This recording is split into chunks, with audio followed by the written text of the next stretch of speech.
साल 2025 के ज्येष्ठ माह में पड़ने वाली वट सावित्री व्रत पर संपूर्ण जानकारी आपको इस वीडियो में मिलेगी। साथ ही सोमवती अमावस्या भी पड़ रही है इस दिन, तो इस पर भी आपको विस्तृत जानकारी मिलेगी। तो वीडियो में आप अंत तक बने रहिएगा। वट सावित्री व्रत की तिथि क्या है, शुभ मुहूर्त क्या है और क्या है इसका महत्व, तो आइए वीडियो को शुरू करते हैं।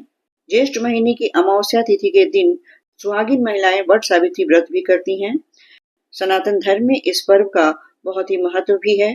इस दिन बरगद के पेड़ की पूजा अर्चना की जाती है और ऐसी धार्मिक मान्यता है कि बरगद के पेड़ में ब्रह्मा, विष्णु और महेश का वास होता है। वैदिक पंचांग के अनुसार ज्येष्ठ माह की अमावस्या तिथि 26 मई को 12:11 से शुरू होगी और अगले दिन यानी 27 मई को सुबह 8:31 पर समाप्त होगी। ऐसे में 26 मई को वट सावित्री व्रत किया जाएगा। इसी दिन सोमवती अमावस्या भी है, जैसा कि पहले भी मैंने आपको वीडियो में बताया। सबसे पहले वट सावित्री व्रत के बारे में हम जानकारी लें। वैदिक पंचांग के अनुसार ज्येष्ठ माह के कृष्ण पक्ष की चतुर्दशी तिथि पर वट सावित्री व्रत किया जाता है। इस पर्व के आने का सुहागिन महिलाएं बहुत ही बेसब्री से इंतजार भी करती हैं।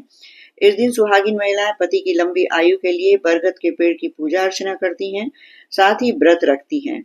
इस व्रत को करने से वैवाहिक जीवन में सुख और शांति का आगमन होता है। आइए जानते हैं कि वट सावित्री की पूजा किस तरह से की जाती है। इस दिन सुबह उठकर स्नान करें और सूर्य देव को अर्घ दें। इसके बाद बरगद के पेड़ के नीचे सावित्री और सत्यवान की प्रतिमा को विराजमान करें। पेड़ पर जल अर्पित करें और फूल और मिठाई का भोग लगाएं। इसके बाद दीपक जलाकर आरती करें। रोली बांधते हुए पेड़ के सच्चे मन से परिक्रमा करें। वट सावित्री व्रत की कथा का पाठ करें। इसके बाद वैवाहिक जीवन में सुख शांति की प्राप्ति के लिए कामना करें। इस व्रत में अन्न और जल का त्याग किया जाता है। इस बार वट सावित्री व्रत के दिन सोमवती अमावस्या है, जिसमें स्नान और दान का बहुत ही फल मिलता है। यह अमावस्या स्नान, दान और श्राद्ध की अमावस्या कही जाती है। इसलिए यह तिथि न सिर्फ महिलाओं के लिए बल्कि पुरुषों के लिए भी खास है। इस व्रत में पूजा पाठ, स्नान और दान आदि का अक्षय फल मिलता है। इस दिन पवित्र नदियों में स्नान करके पितरों के नाम से तर्पण करना चाहिए और ऐसा कहा जाता है कि इससे पितरों का आशीर्वाद मिलता है। साथ ही इस दिन पतिदेव को पत्नी को कुछ गिफ्ट देना भी शुभ माना जाता है।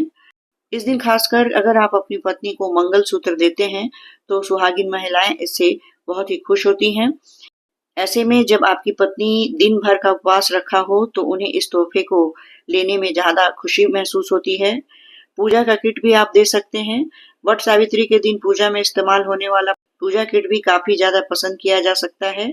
यह पूजा में इस्तेमाल हो जाएगा और पत्नी को भी पसंद आएगा।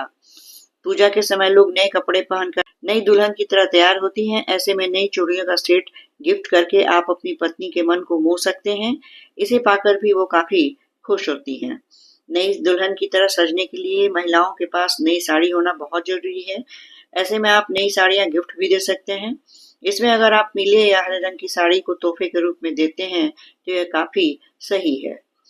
कई बार महिलाएं फ्लैट में रहती हैं जहां नजदीक में कोई बरगद का पेड़ नहीं होता। ऐसे में आप अपनी पत्नी को बरगद का छोटा सा पौधा तोहफे के तौर पे दे सकते हैं। इससे उन्हें पूजा करने में भी आसानी होगी और उनकी पूजा भी सफल हो जाएगी।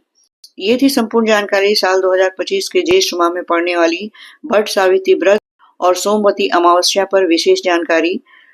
वीडियो अच्छी लगी हो तो इसे लाइक और शेयर जरूर करें। साथ ही मेरे चैनल को सब्सक्राइब भी करें ताकि आगे आने वाले सारे वीडियो का नोटिफिकेशन सबसे पहले आप तक पहुंच सके और व्रत त्योहारों से संबंधित तिथि की सही और सटीक जानकारी आपको समय समय पे मिलती रहे। अब आप मुझे आज्ञा दें। वट सावित्री और सोमवती अमावस्या की आपको हार्दिक बधाई।